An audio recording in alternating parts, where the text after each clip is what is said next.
नमस्कार दोस्तों, स्वागत है आप सभी का हमारे YouTube चैनल विनीत वर्मा पर। दोस्तों, आज हम बात करेंगे एक नई अधिनियम के बारे में। इंडियन कॉन्ट्रैक्ट एक्ट 1872, भारतीय संविदा अधिनियम 1872। ये भारतीय संविदा अधिनियम 1872 LLB के एग्ज़ाम में, LLM entrance exam, UP judiciary और ऐसे कॉम्पिटिटिव एग्ज़ाम जहाँ पर संविदा विधि पूछी जाती है, वहाँ पर ये आपके लिए वीडियो काफ़ी इम्पोर्टेंट होगा। और यहाँ पर हम आज बात करेंगे भारतीय संविदा अधिनियम के भाग, जो हम लोग पढ़ने की दृष्टि से इसको देखते हैं तो एक भाग हम पढ़ते हैं 1 से 75 तक, दूसरा इसकी विशिष्ट संविधाओं को। तो अध्ययन की सुविधा के अनुसार इसको दो भागों में बांटकर पढ़ते हैं। तो LLB के फर्स्ट सेमेस्टर में इन बच्चों को, चाहे वो LLB के हों या BA LLB के हैं, उन बच्चों को जो इंडियन कॉन्ट्रैक्ट एक्ट है धारा 1 से 75 तक पढ़ना होता है। तो इसी संबंध में हम इस वीडियो में संपूर्ण इंडियन कॉन्ट्रैक्ट एक्ट की बात करेंगे और परीक्षा के दृष्टिकोण से उत्तराखंड जुडिशरी के लिए काफ़ी हेल्प करेगा अगर वहाँ पर ये चीज़ें पूछी जाएंगी। दूसरा, छत्तीसगढ़ को ध्यान में रखते हुए ये वीडियो बनाई जा रही है। तो दोस्तों, हम यहाँ पर शुरुआत करेंगे इंडियन कॉन्ट्रैक्ट एक्ट 1872। बात हम करते हैं Indian contract act 1800 Indian contract act जो है 1872 की। जैसे कि आप सभी को पता है कि ये जो एक्ट है वो 1872 का है। कब का है? ये एक्ट है 1872 का। इस एक्ट के माध्यम से मैं आपको ये बताना चाह रहा हूँ कि जैसा कि इसका नाम है भारतीय संविदा अधिनियम 1872। इस एक्ट का जब नाम हम पढ़ते हैं भारतीय संविदा अधिनियम 1872, तो सबसे पहले हम बात करेंगे संविदा की, कि संविदा क्या होती है, और जो इसके पीछे हम जोड़ते हैं अधिनियम, तो अधिनियम क्या होता है, और जो ईयर जोड़ते हैं वो क्या होता है। तो सबसे पहले हम नाम देखते हैं इसका, भारतीय संविदा अधिनियम 1872। भारतीय यानी कि जिस भी एक्ट को जिस देश की द्वारा बनाया जाता है, जिस देश की विधायिका के द्वारा वो कानून बनाया जाता है, उस देश का नाम लिखा जाता है। तो इसका भी नाम इसीलिए भारतीय लिखा है आगे। फिर संविदा से तात्पर्य है कि संविदा क्या होती है। तो जब इस एक्ट के अंदर हम बात करेंगे तो संविदा अधिनियम जो हम आपको पढ़ाने जा रहे हैं, इसकी धारा 2H के अंतर्गत, 2H में संविदा अधिनियम को परिभाषित किया गया है, बताया गया। इस अधिनियम के अंतर्गत संविदा को बताया गया है कि जो विधि द्वारा जो परिवर्तनीय करार हैं उन्हें संविदा कहा जाता है। ये हम लास्ट जब आगे की हम वीडियो आपको बताएंगे तो वहाँ पर इन बातों को समझाएंगे। फिर हम बात करेंगे यहाँ पर अधिनियम। कहीं पे आप जब पढ़ते हैं तो एक्ट शब्द जुड़ा होता है, कहीं पर आप देखते हैं कोड शब्द जुड़ा होता है। यानी अधिनियम और संहिता दो तरीके की बातों को आप देखेंगे जो हमारे कोडिफाइड लॉ हैं, यानी कि जिनको अधिनियमित विधि कहा जाता है। अधिनियमित विधियों के पीछे जब हम उनको पढ़ते हैं तो लिखा होता है संहिता या लिखा होता है अधिनियम। तो जिन विधियों के पीछे एक्ट लगा होता है, एक्ट यानी कि अधिनियम लगा होता है, ये अधिनियम इस बात को दर्शाता है कि ये जो बात होगी विधि में वो केवल एक सब्जेक्ट मैटर पर बात करेगी, संपूर्ण उस क्षेत्र की बातों को समाहित नहीं करने वाली होती है। कोड जहाँ पे लगा होता है यानी संहिता होता है, यानी कि उस जिस विषय के बारे में वो विधि बनी होती है उस विषय के बारे में संपूर्ण बात वो करती है। ये हम मोटा मोटा तौर पे समझ लेते हैं। फिर 1872 जो लिखा है, तो 1872 जब ये एक्ट में लिखा हुआ है तो यानी कि उस वर्ष पास होने वाला अधिनियम होता है। तो ये हमने जांच कर ली। फिर हम देखते हैं, एक बात करते हैं अपने हमेशा बच्चों से, कि जिस भी एक्ट को हम पढ़ते हैं उस एक्ट को पढ़ने से पहले हम इस बात का जांच करते हैं कि वो विधि जो है वो कैसी विधि है, उसका नेचर क्या है। तो हम यहाँ पर जब इंडियन कॉन्ट्रैक्ट एक्ट 1872 की बात करते हैं, तो 1872 का ये एक्ट है, तो ये कैसी विधि है, तो इसकी हम जांच करते हैं आर्टिकल 13 के द्वारा। आर्टिकल 13 कहता है संविधान पूर्व विधि और संविधान पश्चात विधि, दो विधियों की बात करता है, pre constitutional law, post constitutional law. तो ये जो एक्ट है ये कैसी विधि है, संविधान पूर्व विधि है या संविधान पश्चात विधि है। यानी कि जो संविधान हमारा अधिनियमित हुआ था 26 नवंबर 1949 को, तो ये हमारी विधि क्या इस डेट पे बन चुकी थी। जो भी विधियाँ 26 नवंबर 1949 के पहले बनी हुई थी वो संविधान पूर्व विधि हैं, और जितनी भी विधियाँ 26 नवंबर 1950 के बाद हमारी संसद के द्वारा बनाई गई हैं वो सारी विधियाँ संविधान लागू होने के बाद बनी हैं, तो वो हो गई हमारी संविधान पश्चात विधि। तो ये हमने संविधान पूर्व विधि या संविधान पश्चात, तो इंडियन कॉन्ट्रैक्ट एक्ट है संविधान पूर्व विधि यानी संविधान बनने की पहले की विधि है, ये हमने जांच कर ली। और आर्टिकल 13 कहती है कि राज्य कोई ऐसी विधि नहीं बना सकता है या संविधान जो है पूर्व विधि या संविधान पश्चात विधि अगर हमारे फंडामेंटल राइट जो हमारे संविधान के आर्टिकल 12 से 35 तक बात की गई, अगर उनको छीनती होगी या अगर उनको न्यून करती होगी तो उस मात्रा तक शून्य होगी जिस मात्रा तक वो हमारे फंडामेंटल राइट को छीनती है। तो ये 1872 का एक्ट इंडियन कॉन्ट्रैक्ट एक्ट आज पढ़ रहे हैं और आर्टिकल 13 के अनुसार ये विधि शब्द के अंतर्गत आता है, लेकिन ये किसी भी तरीके से हमारे फंडामेंटल राइट को नहीं छीनती है। इसलिए अंग्रेजों की बनाई हुई विधि आज हम पढ़ते हैं और हम इसको आज अध्ययन में रखते हैं और आज हमारे कानून में उसी प्रकार से कायम है जिस प्रकार से अन्य विधियाँ आज भारतीय संसद के द्वारा बनाई गई हैं वो लागू हो रही हैं। तो एक बात तो हमने ये देख ली। दूसरी बात हम करते हैं कि जो ये विधियाँ हैं, ये जो विधि है ये आज हम क्यों पढ़ रहे हैं, इंडियन कॉन्ट्रैक्ट एक्ट आज क्यों पढ़ रहे हैं, अंग्रेजों की बनाई गई विधि है। तो हम एक आर्टिकल है आर्टिकल 372, इसका संवैधानिक आधार यानी जो विधियां हैं उनको पढ़ रहे हैं, इसका संवैधानिक आधार है आर्टिकल 372 जो विद्यमान विधि के बारे में बात करता है। तो ये रही हमारी कुछ इंट्रोडक्शन वाली बातें जो आपको किसी भी एक्ट को पढ़ने से पहले उसकी जांच करने पे हम बताते हैं आप सभी को। शुरुआत करेंगे हम भारतीय संविदा अधिनियम 1872। तो इस पीडीएफ में हमने आपके लिए पूरे संविदा अधिनियम को पहले से लिख रखा है और मैं उसको रीडिंग करूंगा और उन चीज़ों को समझाऊंगा। तो पहली बात यहाँ पर आपको जो लिखी हुई आपको दिख रही होगी, भारतीय संविदा अधिनियम अंग्रेजों द्वारा बनाया गया था लेकिन इसे पढ़ने और लागू होने का आधार संविधान का अनुच्छेद 372 है। जो मैंने आपसे बात की कि भारतीय जो संविदा अधिनियम है अंग्रेजों द्वारा बनाया गया था लेकिन इसको पढ़ने और लागू रहने का जो आधार है हमारे यहाँ वो है आर्टिकल 372।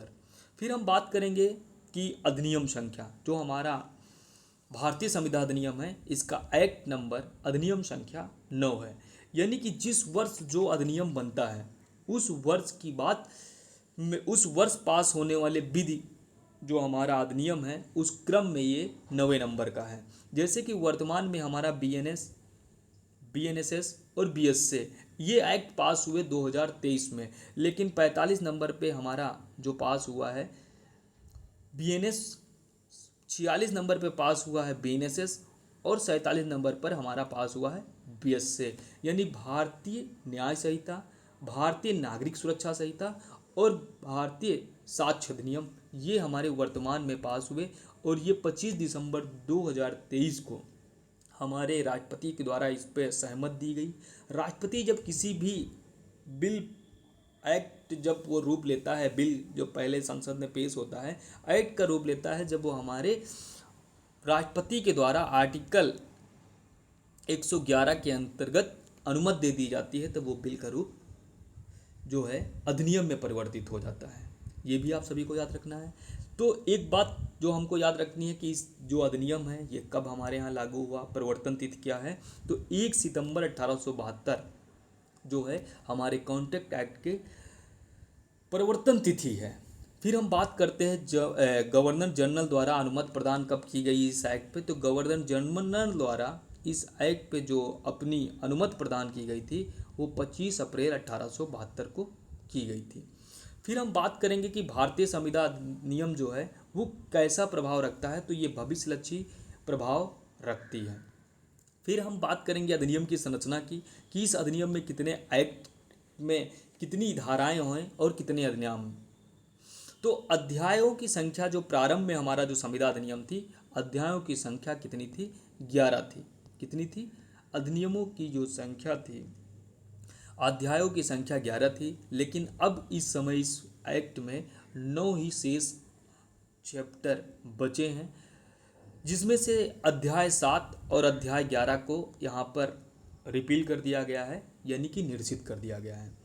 अध्याय 7 क्या बात करता था? अध्याय 7 जो था, धारा 76 से शुरुआत इसकी होती थी 123 तक, जो माल के विक्रय के बारे में बात करता था। यही धारा, ये चैप्टर 7 यहाँ से हटाकर इसका एक एक्ट अलग से बना दिया गया है, माल विक्रय अधिनियम 1930।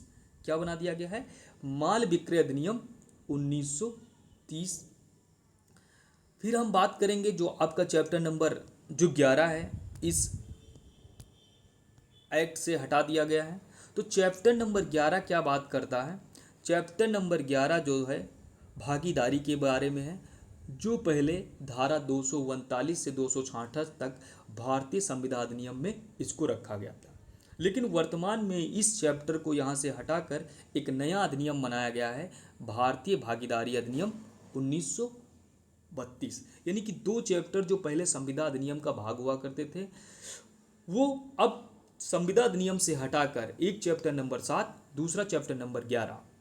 चैप्टर नंबर 7 जो माल विक्रय से संबंधित था, उस पर एक एक्ट बन गया है, माल विक्रय अधिनियम।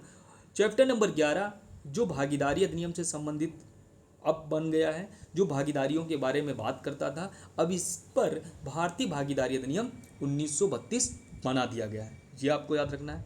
फिर हम अब बात करेंगे, ये हुई हमारा सामान्य परिचय इस एक्ट को पढ़ने से पहले।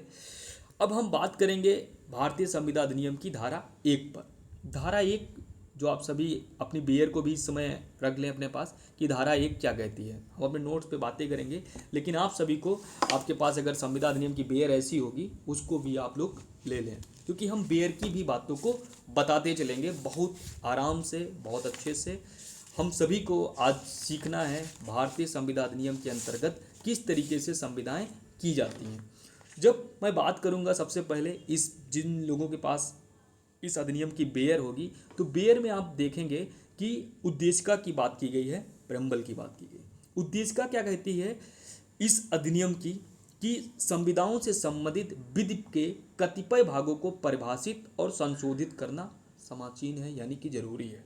इस एक्ट को बनाने का जो उद्देश्य है, इसकी उद्देशिका में बताया गया है कि संविधाओं से संबंधित विधि के कुछ भागों को परिभाषित करना और संशोधित करना जरूरी था, इसलिए इस एक्ट को बनाया गया है। अगर आप सभी से एक लाइन में कोई पूछेगा कि भारतीय संविधान अधिनियम को बनाने का क्या उद्देश्य था, तो एक था संविधान से संबंधित विधि के कुछ भागों को परिभाषित करना और संशोधित करना जरूरी था, इसलिए इस एक्ट को बनाया गया था। बस अब हम बात करेंगे इस एक्ट की पहली धारा। पहली धारा बात करती है शॉर्ट टाइटल की, और बात करती है विस्तार की और प्रारंभ की। तो पहला इसका जो नाम है, शॉर्ट टाइटल यानी संक्षिप्त इसका नाम है भारतीय संविधान अधिनियम 1872। इसकी प्रवर्तन तिथि है 1 सितंबर 1872। इसका विस्तार है जम्मू कश्मीर राज्य को छोड़कर संपूर्ण भारत पर, जो 31 अक्टूबर, कब से? 31 अक्टूबर 1872 पर यह एक्ट संपूर्ण भारत पर लागू होता है। फिर हम देखते हैं इसका जो है, जो प्रवर्तन तिथि है 1 सितंबर 1872 है। इसका विस्तार है जम्मू कश्मीर छोड़कर संपूर्ण भारत पर, लेकिन 31 अक्टूबर 2019 से ये एक्ट जो है हमारा संपूर्ण भारत में लागू होने लगा है। इसकी जो अन्य बात है सेविंग, यानी कि कुछ चीज़ों को भारतीय संविधान अधिनियम के अंतर्गत संरक्षित कर दिया गया है, यानी सुरक्षित रख दिया गया है। सेविंग क्लास जो कहती है कि व्यापार की प्रथा स्वयं रूढ़ि को, जो व्यापार की प्रथा है उसको बचाया गया है यदि वे इस कानून के विपरीत ना हो। यानी कि जो संविदा अधिनियम बात करता है, इस अधिनियम के अंतर्गत अगर कोई अलग बात नहीं की जा रही है, कोई रूढ़ि और प्रथा व्यापार से पहले संविदा की तरह चल रही है, तो अगर इस अधिनियम की कोई विपरीत बात नहीं, तो वो प्रथा और रूढ़ि संविदा अधिनियम के आने के बाद भी हमारे बीच रहेगी और लागू रहेगा। ये क्लियर हो गया आप सभी को। अब हम लोग बात करेंगे इस एक्ट में जो परिभाषा खंड है, किसी भी एक्ट को जब बनाया जाता है तो उस बनाए जाने वाले एक्ट में किन शब्दावलियों का, जिन शब्दावलियों का प्रयोग एक्ट के अंदर कहा जाता है, उन बातों को पहले अधिनियम की ज़्यादातर 2 धारा में या तीसरी धारा में क्या कर दिया जाता है, परिभाषित कर दिया जाता है। फिर जब वो संपूर्ण एक्ट पढ़ा जाता है तो उनका भावार्थ उन्हीं परिभाषाओं से निकाला जाता है। तो इस एक्ट में 1872 का जो संविदा अधिनियम है, इस एक्ट में 10 परिभाषाएं दी गई हैं। 10 परिभाषाएं दी गई हैं। ये आपके जुडिशरी के एग्ज़ाम के लिए बहुत ज़रूरी है कि किस धारा में क्या परिभाषित किया गया है। तो हमारी जो संविदा अधिनियम है, उस संविदा अधिनियम की धारा 2A में जो परिभाषित है प्रस्थापना यानी कि प्रपोजल की बात की गई है। 2B में प्रतिग्रहण वचन यानी प्रॉमिस की बात की गई है।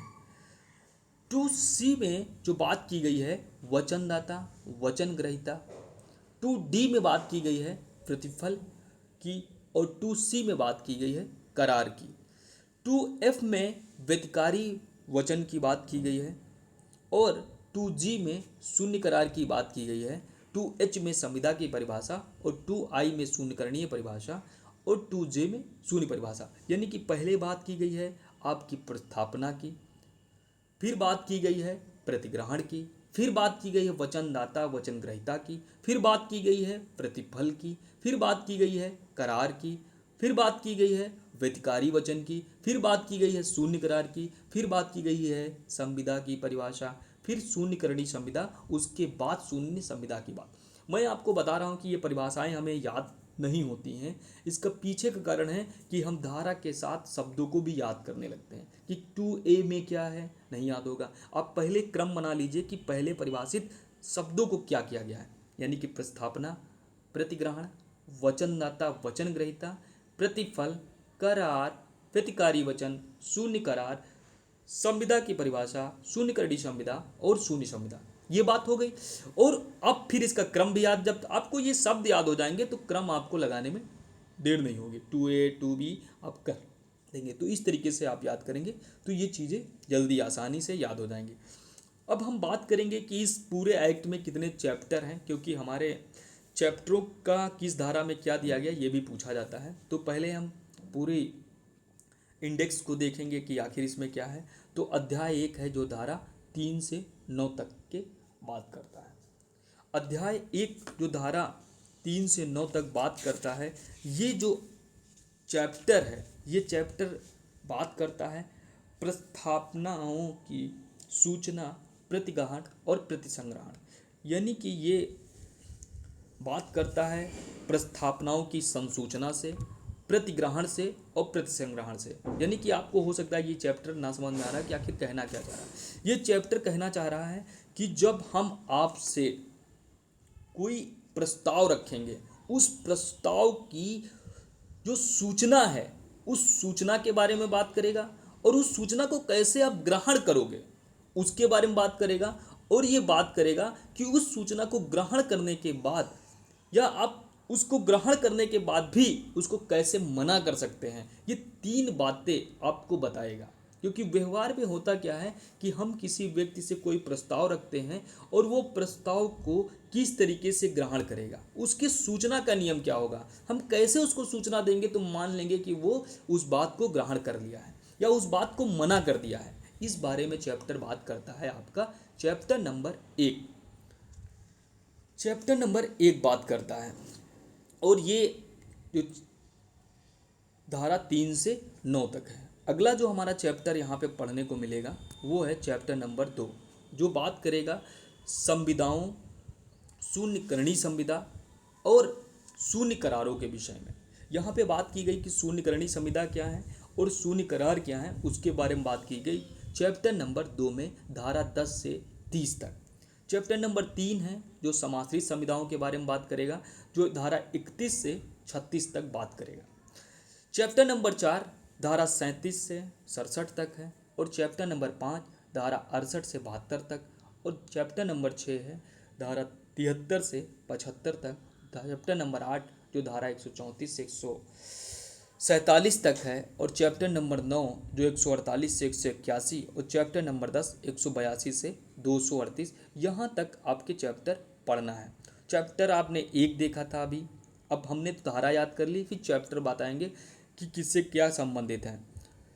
तो ये सारी बातें हो गई। अब हम शुरुआत करेंगे संविदा अधिनियम की, अगली बातें हम करेंगे। तो संविदा अधिनियम का जो हम पढ़ते हैं इसको दो भागों में बांट कर पढ़ते हैं।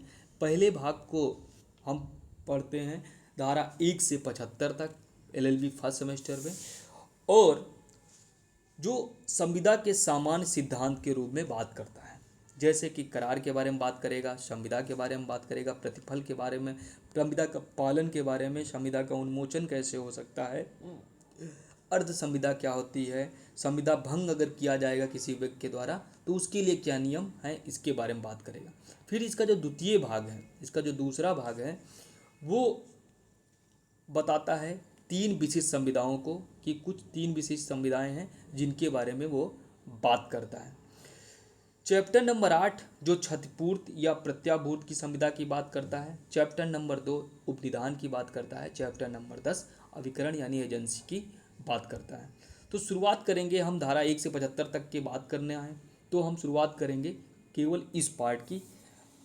तो सबसे पहले हम यहाँ पे जो बात करें, आप सभी के स्क्रीन पे जो दिख रहा होगा उसमें आप देख पा रहे होंगे कि भारतीय संविदा अधिनियम 1872 अपने आप में पूरा नहीं है, यानी पूर्ण नहीं है। इसमें संविदा से संबंधित कुछ भागों को समाहित किया गया है, और अन्य कुछ भागें जो संविदा से संबंधित हैं उनको कुछ अन्य कानूनों में भी देखा जाएगा। जब मैंने आपको बताया था कि एक अधिनियम जो होता है वो किसी भी सब्जेक्ट मैटर पे पूरी बात नहीं करता है, यानी कुछ बातें किसी अन्य सहायक अधिनियम से भी उसकी वैसी ही नेचर की उसके लिए बनाए गए हैं। तो इस संविदा अधिनियम के लिए ये एक बार क्वेश्चन आपका पूछा गया था कि संविदा अधिनियम की से संबंधित कुछ जो भाग है वो किन एक्टों से संबंधित है। तो एक तो संपत्ति अंतरण अधिनियम 1872, भारतीय पंजीकरण अधिनियम 1908, माल विक्रय अधिनियम 1930, भारतीय भागीदारी अधिनियम 1932 और विनिर्दिष्ट अनुतोष अधिनियम 1963, यानी कि टीपीए 1882 ये भी संविदा अधिनियम का भाग है। भारतीय जो पंजीकरण अधिनियम है, रजिस्ट्रेशन एक्ट है, वो भी इसका भाग है। माल विक्रय अधिनियम, भागीदारी अधिनियम और एसआरए यानी कि स्पेशल रिलीफ एक्ट जो है वो भी इसका भाग है। यानी कि हमें ये भी याद रखना है कि भारतीय जो संविदा अधिनियम है उसका भाग कौन कौन से एक्ट हैं, ये भी आपके जुडिशरी के एग्ज़ाम में पूछा जाता है, तो ये भी हमें याद रखना है। फिर हम बात करेंगे कि संविदा को लागू कराने के लिए हेतु जो है क्या रिट जारी की जा सकती है या नहीं। तो बात करी जाती है कि संविदा को लागू कराने हेतु रिट याचिकाओं का प्रयोग नहीं किया जा सकता है। भारत सरकार के साथ संविदा का अगर प्रावधान जो था वो भारत शासन अधिनियम 19 जो वो 35 का एक्ट था, उस एक्ट की धारा 175 में था। यानी कि एक बार ये क्वेश्चन पूछा गया था कि भारत सरकार के साथ अगर कोई संविदा का पालन किया जाता है तो वो बात सबसे पहले कहाँ पे की गई थी, तो भारत शासन अधिनियम 1935 की धारा 175 में ये बात की गई थी। लेकिन वर्तमान में जो भारत सरकार के साथ अगर कोई संविदा का प्रावधान है तो हमारे भारतीय संविधान के अनुच्छेद 299 में है। यानी कि अगर भारत सरकार से हम कोई कॉन्टैक्ट करते हैं उसके बारे में जो प्रावधान है वो बात करता है आर्टिकल 299। फिर हम बात करते हैं अनुच्छेद 300 की, जो अपकृत्य मामले के प्रावधान दिए गए हैं। यानी अपकृत्य संबंधित जो विधि है उससे संबंधित जो बातें हैं हम भारत सरकार से पालन करवा सकते हैं, वो है आर्टिकल 300। ये बातें हो सकता है आपको जब एलएलबी का एग्ज़ाम है, एलएलबी के टाइम सेमेस्टर में आपको पढ़ाया जाता है नहीं बताया जाएगा, लेकिन मैं आपको यहाँ पर एलएलबी के साथ साथ आपकी जुडिशरी का एग्ज़ाम, एलएलएम एंट्रेंस एग्ज़ाम या जितने भी कंपटीशन आपको आगे देने हैं वहाँ पर जितने भी क्वेश्चन बनते हैं उन सारी बातों को मैं यहाँ पर करूँगा। फिर हम बात करेंगे भारतीय संविधान के उद्देश्य का। तो संविधानों से संबंधित वित्त के कतिपय भागों को परिभाषित और संशोधित करने के लिए ये एक्ट बनाया गया था और इसी के बारे में इसकी उद्देश्य का बात करती है। उद्देश्य इसका जो नहीं है वो समेकित करना नहीं है, केवल परिभाषित और संशोधित करना है। ये आपकी बातें हो गई। फिर हम बात करेंगे कि संविदा अधिनियम के अंतर्गत आपको रिलीफ क्या दिया जाएगा, उपचार क्या दिया जाएगा। तो संविदा अधिनियम का जो के तहत 4 उपचार आपको मिलते हैं। एक तो उपचार मिलता है आपको संविदा का विशिष्ट पालन, जो मुख्य उपचार है। दूसरा उपचार है प्रतिकर का, जो धारा 73, 74 और 75 में बात किया गया कि संविदा के तहत जो बात करता है। तीसरा आधार है व्यादेश यानी इंजेक्शन के द्वारा भी आप संविदा का पालन करवा सकते हैं। और क्वांटम मेरिट, जितना काम उतना दाम की बात भी किया जाता है। ये संविदा अधिनियम में उपचार हैं। ये पूछा गया था क्वेश्चन कि संविदा अधिनियम के अंतर्गत क्या उपचार है। तो संविदा का विशिष्ट पालन, प्रतिकर की बात करता है, व्यादेश की बात करता है और क्वांटम मेरिट की बात करता है। फिर हम बात करेंगे कि संविदा अधिनियम के जो पहला हमारा वर्ड है उसके बारे में बात करेंगे। तो पहला हमारा वर्ड है प्रस्थापना। जब आप लोग अपनी बीयर देखेंगे तो बीयर की जो धारा है 2A कहती है कि जबकि एक व्यक्ति किसी बात को करने या करने से प्रवृत्त रहने की अपनी रजामंदी किसी अन्य को इस दृष्टि से संज्ञापित करता है कि ऐसे कार्य या प्रवृत्ति के प्रति उस अन्य की अनुमति अभिप्राप्त करे, तब वह प्रस्थापना करता है या कहा जाता है। यानी कि कोई व्यक्ति प्रस्थापना यानी प्रपोजल कब कहा जाएगा। यहाँ पे बात करता है कि एक व्यक्ति, क्या बात कर रहा है, एक व्यक्ति कोई भी हो सकता है, एक व्यक्ति किसी बात को करने या न करने से, कोई बात एक बात है, कोई जो व्यक्ति है किसी बात को करने या न करने से प्रवृत्त रहने की, मतलब वो कहता है कि कोई बात करेंगे या न करेंगे उसकी बात करता है, और कि अपनी रजामंदी किसी अन्य को इस दृष्टि से संज्ञापित करता है। मतलब एक व्यक्ति क्या करता है, किसी व्यक्ति से कोई बात करने या न करने के लिए उस व्यक्ति को अपनी रजामंदी देने के लिए उसको कहता है। ऐसे कार्य या प्रवृत्ति के प्रति उस अन्य व्यक्ति की अनुमति प्राप्त करे, तब यह प्रस्थापना कहा जाता है। यानी कि हम क्या करें, एक कोई हम व्यक्ति हैं और हम बी से अपनी बात कोई करने या न करने कि मैं आपको पढ़ाऊंगा या नहीं पढ़ाऊंगा, ये बात हम उस तक पहुंचाते हैं, और उस अन्य जो जिसको हम पहुंचा रहे हैं आप लोगों को, अन्य की अनुमति प्राप्त करें। अगर हम आपकी अनुमति प्राप्त कर लेते हैं तो ये कहा जाएगा कि हमारा आपसे प्रस्थापना हुई, हमने प्रस्थापना आपसे की। मतलब हम आपसे कह रहे हैं अपनी, हम एक व्यक्ति हैं और व्यक्ति हम अपनी बात को आपसे कर रहे हैं क्या, कुछ करने के लिए, पढ़ाने के लिए या ना पढ़ाने के लिए, और इसकी रजामंदी आपसे हम ले रहे हैं और अपनी रजामंदी हम आपको भेज रहे हैं, और उस रजामंदी में आपकी हम अनुमति प्राप्त कर लें कुछ करने या ना करने की, तब हम कहते हैं या कहा जाएगा कि प्रस्थापना किया गया। क्लियर हो गया आप सभी को। अब इस प्रस्थापना में जब आपने इस परिभाषा को पढ़ा तो परिभाषा में पहला एक वर्ड निकल के आया व्यक्ति। पहला आवश्यकता तो क्या निकल आया, व्यक्ति, कि कोई व्यक्ति, यानी कि मैं आपसे प्रस्थापना करता हूं, तो एक पहला वर्ड आपका आवश्यकता। जब धारा का हम पढ़ते हैं तो धारा का विश्लेषण करके इनको वर्डों को देखते तो पहला एक व्यक्ति निकल के आया। फिर आपने दूसरा जो वर्ड देखा है, दूसरा वर्ड क्या होगा, प्रस्थापना की संसूचना। मैं आपको उसकी क्या कर रहा हूं कि मैं आपसे पढ़ाने या ना पढ़ाने की सूचना दे रहा हूं, तो दूसरा वर्ड इसमें क्या से इस परिभाषा से निकल के आया, प्रस्थापना की संसूचना।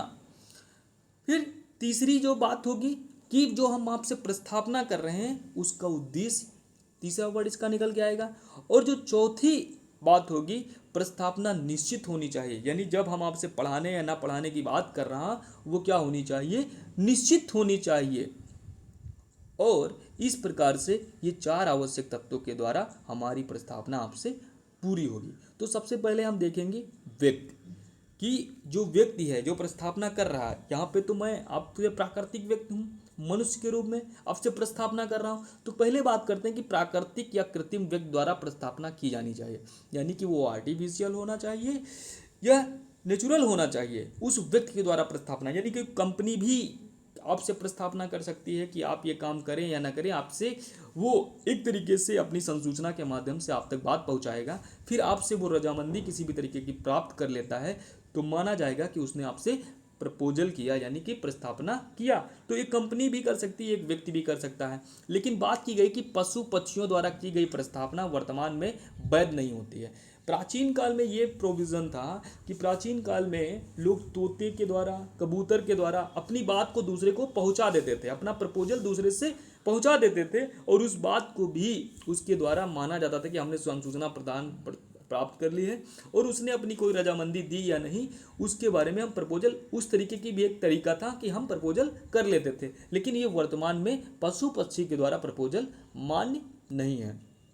फिर हम बात करेंगे कि प्रस्थापना एक व्यक्ति द्वारा दूसरे व्यक्ति को की जाती है, लेकिन आपवादिक दशाओं में कोई व्यक्ति स्वयं से भी प्रस्थापना कर सकता है। यानी कि एक तो नियम ये है कि प्रस्थापना व्यक्ति दूसरे से ही करेगा, लेकिन स्वयं से भी प्रस्थापना कर सकता है, जैसे कि न्यास और वक्फ में देखा है, और टीपीए की धारा 5 में कि कोई व्यक्ति अपने को भी संपत्ति बेच सकता है, कोई व्यक्ति अपने लिए भी न्यास का गठन कर सकता है, वक्फ बोर्ड का निर्माण अपने लिए भी कर सकता है। तो वहाँ पे माना जाएगा कि व्यक्ति ने खुद से प्रस्थापना किया अपने लिए।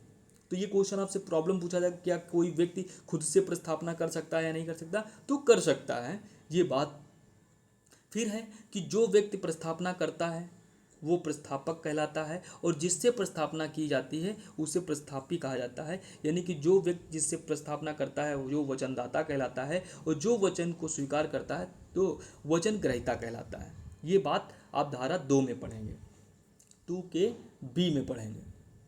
प्रस्थापना की संसूचना से क्या तात्पर्य है, अगला जो हम बात करेंगे आवश्यक तत्व में, संसूचना का मतलब क्या है। तो संसूचना की यहाँ पे जो बात की गई है कि संसूचना उस व्यक्ति को दी जानी चाहिए जिससे प्रस्थापना की गई है।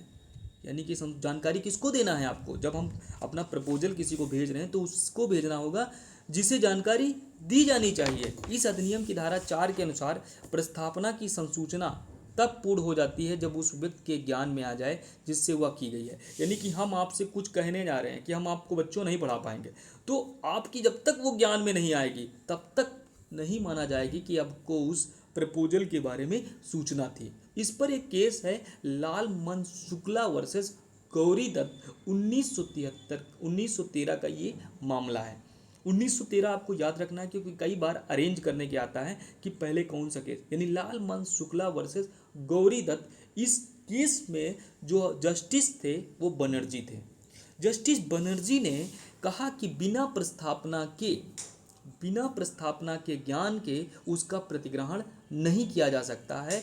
अर्थात बिना जानकारी के कि आपने किसी से प्रपोजल किया, जब तक जिस व्यक्ति से आपने प्रपोजल किया उस व्यक्ति को ज्ञान नहीं होगा तब तक वो प्रस्थापना प्रपोजल पूरा नहीं माना जाएगा। ये बात इस केस के माध्यम से जस्टिस बनर्जी ने कहा, और कहा कि यदि प्रस्थापना में शर्तें लगी हैं तो उन शर्तों की युक्त सूचना उस व्यक्ति को दी जानी चाहिए जिससे प्रस्थापना की गई है।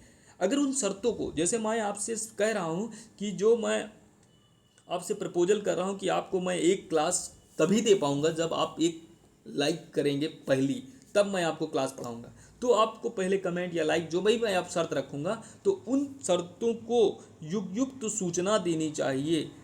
तो जब तक वो युक्त सूचना नहीं आप तक पहुंचेगी तब तक उन शर्तों से आप वो लाभ नहीं प्राप्त कर सकते। फिर बात करते हैं कि प्रतिग्रहण उन शर्तों से बाध्य नहीं होता है जिनका युक्त सूचना उसे नहीं दी गई है। मतलब हम आपको कोई सूचना भी नहीं दे रहे हैं और आप कह रहे हैं कि आप सर जी उन बातों के लिए बाध्य हैं, तो नहीं, जिन बातों की हमने आपको सूचना दी है उसी के लिए हम बाध्य होंगे। तो ये बात किस केस में कही गई थी, ये कही गई थी लाल मन शुक्ला वर्सेस गौरी दत्त के मामले में। फिर हम बात करेंगे, अगला हमारा केस है एडरसन वर्सेस स्टीवेंसन, 1875 का केस है। इस केस के मामले में टिकट के पीछे शर्त दी गई थी, लेकिन टिकट के पीछे देखने के लिए युक्त सूचना नहीं दी गई थी, अतः वादी को शर्तों से बाध्य नहीं माना गया था। इस केस में हुआ क्या था कि एक व्यक्ति टिकट लेता है और टिकट लेने के बाद उसमें कुछ बातें कही जाती हैं, लेकिन उस टिकट से जो शर्तें थी वो कुछ बातें पीछे लिखी हुई थी। तो केवल जो आगे जो टिकट दिया गया उस पर जो बातें लिखी हैं उसी के लिए वो बाध्य है, ना कि जो पीछे लिखा गया था। नहीं तो आप लिख दीजिए कि जो निर्देश होना चाहिए कि इस टिकट के पीछे भी कुछ शर्तें दी गई हैं। अगर निर्देश नहीं है तो उन शर्तों से वो व्यक्ति बाध्य नहीं होगा। ये बात कही गई थी एडर्सन वर्सेस स्टीवेंसन के वाद में। अगला हमारा जो केस है Thompson versus MLS railway company के मामले में टिकट के मुख्य भाग पर लिखा था कि शर्तों के लिए पीछे देखिए। वादी अनपढ़ था, फिर भी न्यायालय ने उसे शर्तों से बाध्य घोषित किया और कहा कि शर्त की युग युग सूचना दी गई थी, इसलिए वादी बाध्य है। अगर आप अनपढ़ हैं, पढ़े लिखे, उससे कोई मतलब नहीं है। अगर आपको कोई संविदा कर रहे हैं और संविदा पे शर्तें लिखी गई हैं और आपने उस पर साइन हस्ताक्षर कर दिया है, तो आप उस संविदा को मानने के लिए बाध्य हैं। ये बात इस केस में कही गई। अगली बात है, यदि शर्तें अनुचित हैं या लोकनीति के विरुद्ध हैं, तब उन शर्तों का पालन बाध्य नहीं है। अगर कोई ऐसी शर्त लिखी है टिकट पे या बीमा पॉलिसी पर जो क्या है लोकनीति के अनुरूप नहीं है, तो उन शर्तों के लिए वो बाध्य नहीं होगा। ये बात कही गई थी लिली वाइट वर्सेस मुन्नू स्वामी के मामले में। लिली वाइट बनाम मुन्नू स्वामी के मामले में इस वाद में शर्त को लोकनीति को विरुद्ध माना गया था और ग्राहक को कपड़े के संपूर्ण कीमत दिलवाई गई थी। इसमें हुआ यह था कि एक व्यक्ति ने अपने कपड़े लॉन्ड्री पे डाला था और लॉन्ड्री पर जब कपड़े डाला तो उसने कपड़े दिए और लॉन्ड्री वाले ने उसको दिया था कि अगर कपड़े में किसी भी तरीके की खराबी आ जाएगी तो लॉन्ड्री वाला उसके लिए जिम्मेदार नहीं होगा। ये पर्ची जब आप कपड़े वहाँ पर देने जाते थे तो उस पर्ची में ये बातें लिख दी जाती थी। लेकिन जब एक व्यक्ति ने क्या किया कि अपनी वहाँ पर लॉन्ड्री पर धुलने के लिए कपड़ा दिया और कपड़े की धुलाई की गई और बटन और कपड़े उसका फट गया, तो वो कह रहा था कि हमने तो ये पहले ही लिख दिया था कि अगर किसी भी तरीके की कोई दिक्कत आएगी कपड़ों में तो हम उसके लिए बाध्य नहीं होंगे। तो यहाँ पर बात की, क्योंकि आपको मैंने पहले सूचना दे दी थी, जानकारी दे दी थी, हमारा आपसे प्रस्तावना इसी बात पर थी, तो वहाँ पर माना गया कि ये गलत है क्योंकि आपको मैंने कपड़ा दिया तो सुरक्षित मिलना चाहिए। अगर ऐसी शर्त भी थी तो वो शर्त नहीं मानी जाएगी। न्यायालय ने इस तरीके से इस वाद में कहा। अगले हम आवश्यक तत्व की तरफ बढ़ेंगे, प्रस्थापना का उद्देश्य। कि प्रस्थापना का उद्देश्य तो किसी कार्य को करने या न करने की रजामंदी प्राप्त करना, विधिक संबंध सृजित करना है। इंग्लैंड में संविदा के सृजन हेतु विधिक संबंध सृजित करने का आशय आवश्यक है। भारत में वर्तमान संविदा का आशय आवश्यक नहीं है। बनवारी लाल बनाम सुदर्शन लाल के मामले में जस्टिस चंद्रचूड़ ने कहा था कि भारत में संविदा के निर्माण के लिए संविदा का आशय होना आवश्यक है। और इस अगला जो केस है SBR मुदलियार बनाम जो है राजा बुक एक बुहारी के केस में कहा गया था कि भारत में संविदा के निर्माण के लिए संविदा का आशय होना आवश्यक नहीं है। फिर बात की गई है कि सामाजिक संबंधों या पारिवारिक व्यवस्था के संबंध में की गई करारों के बारे में यह माना जाता है कि पक्षकार आशय विधिक संबंध सृजित करना नहीं। यानी कि जब भी हम कोई प्रपोजल आपसे करते हैं तो उसमें एक विधिक संबंध होना चाहिए। जैसे होता क्या है कि कभी हम लोग कहते हैं कि चलिए ठीक है दोस्त, आज हम आपको एक पार्टी देते हैं और शाम को, लेकिन हम अगर उस पार्टी को नहीं दे रहे हैं तो क्या उसके लिए हम बाध्य हैं या नहीं बाध्य हैं। तो यहाँ पे बात की गई है जो हमारे आपके रिलेशन है वो लीगल होने चाहिए, व्यवहारिक सामाजिक नहीं होने चाहिए। तो अगर कोई सामाजिक ऐसी बात है, पारिवारिक कोई ऐसी बात है कि आपने पापा ने बोला कि LLB में आप फर्स्ट डिवीजन आओगे तो आपको एक बाइक दी जाएगी, तो अगर वो बाइक नहीं देती तो उसके लिए पापा को आप बाध्य नहीं कर सकते क्योंकि वो एक सामाजिक बात थी। तो यहाँ पर एक विधिक संबंध बनाने का जब बात आएगा, उन्हीं के लिए जो आप प्रस्ताव किसी से करते हैं तब उसके लिए आप बाध्य किए जा सकते हैं। ये बात आपकी है। फिर हम बात करेंगे प्रस्तावना निश्चित होनी चाहिए, यानी प्रस्ताव निश्चित होनी चाहिए। जब हम आपसे प्रस्ताव कर रहे हैं तो वो निश्चित होनी चाहिए, तो वह वैध प्रस्ताव नहीं होगा यदि वो निश्चित नहीं होगा। यदि ऐसा अनिश्चित प्रस्ताव स्वीकार कर लिया था तो धारा 29 भी शून्य हो जाएगी। एक केस है गोल्ड बनाम गोल्ड के मामले में पति द्वारा पत्नी से कहा गया था जब तक उसके पास पैसा रहेगा वो 15 पाउंड प्रति सप्ताह उसे देता रहेगा। न्यायालय ने करार को अनिश्चित माना और शून्य घोषित कर दिया। यानी कि अगर हमारे आपके बीच में कोई बात होती है, अगर वो बातें निश्चित नहीं हैं, अगर आपसे मैंने बोल दिया कि आपको 15 पाउंड मैं देता रहूँगा तो 15 पाउंड देता रहूँगा, ये कोई निश्चितता नहीं कब तक देता रहूँगा, तो ऐसे करार को अनिश्चित करार माना गया न्यायालय द्वारा और शून्य घोषित किया। तो इस तरीके से हमने संविदा अधिनियम की परिचय को बारे में पढ़ा, संविदा अधिनियम के प्रस्ताव को पढ़ा और प्रस्ताव के आवश्यक तत्वों को देखा। अगली हम अब बात करेंगे प्रस्थापना के प्रकार। प्रस्थापना जो हमारे प्रस्ताव है उसके प्रकार कितने होते हैं, तो एक प्रकार है हमारा अभिव्यक्त तथा विवक्षित प्रस्थापना। लिखित अथवा मौखिक रूप से की गई प्रस्थापना जो होती है वो अभिव्यक्त प्रस्थापना कही जाती है। व्यवहार या आचरण, हाव भाव, चाल चलन के द्वारा जो की गई प्रस्थापना है वो विवक्षित, यानी कि एक्सप्रेस और इम्प्लाइड दो तरीके से हम प्रस्थापना किसी से व्यक्त से करते हैं। एक तो होता है कि हम लिखित रूप में आपसे करते हैं, एक होता है कि हम मौखिक रूप से करते हैं। तो लिखित और मौखिक रूप से जब हम आपसे कुछ कहते हैं, कुछ करने के लिए, आपकी रजामंदी प्राप्त करने के लिए, तो ये कहा जाता है अभिव्यक्ति प्रस्थापना, यानी कि एक्सप्रेस प्रपोजल। फिर अगर यही बात हम अपने आचरण के द्वारा, हाव भाव के द्वारा अगर करते हैं तो इम्प्लाइड होता है, यानी कि हम जब गए एक ऑटो वाले के पास और ऑटो वाले पास से हमने पूछा नहीं कि भैया आप वहाँ से वहाँ तक ले जाओगे, कितने रुपया लोगे। हमने क्या किया, तुरंत उसके ऑटो में गए और बैठ गए और वो चला और हमें एक जगह पे छोड़ दिया। तो यहाँ पे हमने ना तो लिखित में कहा ना तो मौखिक में कहा, ये हमने आचरण दर्शाया कि हम वहाँ तक जा रहे हैं, आपका ऑटो चला रहे हैं, तो हम आपके ऑटो में बैठ गए हैं। तो इस तरीके की जो हमारा प्रस्थापना होती है वो विवक्षित प्रस्थापना कही जाती है, यानी व्यवहार या आचरण के द्वारा की गई जो प्रस्थापना होती है वो विवक्षित होती है। इस पे केस हम देखते हैं बिल्की versus London passenger transport gold के मामले में कहा गया कि यात्रियों के लिए चलाई जाने वाली बस में चढ़ने या उपधारणा की जाएगी कि व्यक्ति विवक्षित रूप से भाड़ा देने के लिए वचन देता है, यानी कि यात्रियों के लिए बस चल रही है और बस में आप बैठ जा रहे हैं तो ये माना जाएगा कि आपने उनसे ये संविदा, ये उनके प्रपोजल को स्वीकार कर लिया है और आप किराया देंगे।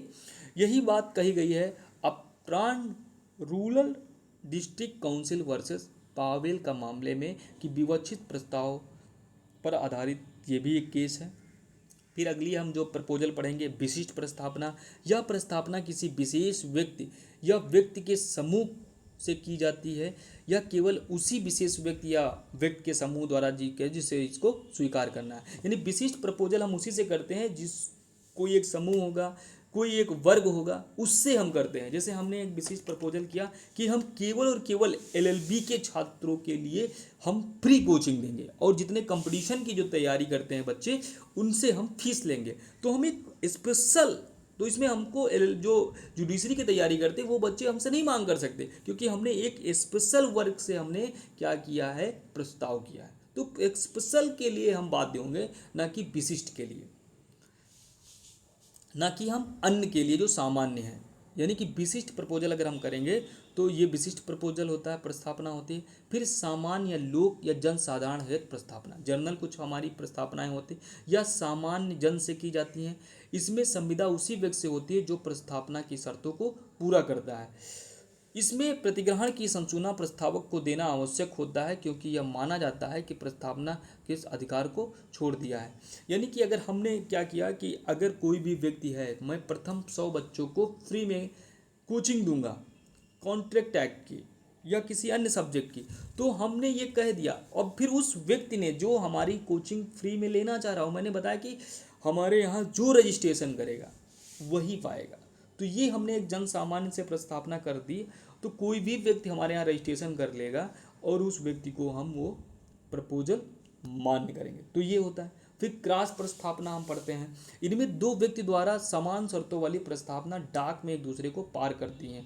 इसमें कोई भी संविदा सृजित नहीं होती है, क्योंकि प्रस्थापना की विधिक स्वीकृति के लिए यह आवश्यक है कि प्रत्येक प्रस्थापना का ज्ञान हो और बाद में स्वीकार किया जाए। इसमें प्रतिग्रहण का अभाव होता है, ए और बी दोनों प्रस्ताव ही करते हैं। यानी कि क्रॉस प्रस्ताव में ये होता है कि हमने आपसे कोई बात कही कि हम ये काम आप करने वाले हैं और उधर से आप भी कहने वाले। जैसे मैंने आपको व्हाट्सएप पर मैसेज किया कि मैं आपकी आज 2 बजे क्लास नहीं ले सकता हूँ, और उधर से आपने कहा उसी टाइम पर उसी समय आपने उधर से एक मैसेज किया कि हम आज सर क्लास नहीं ले सकते या हम आज क्लास 4 बजे से लेंगे।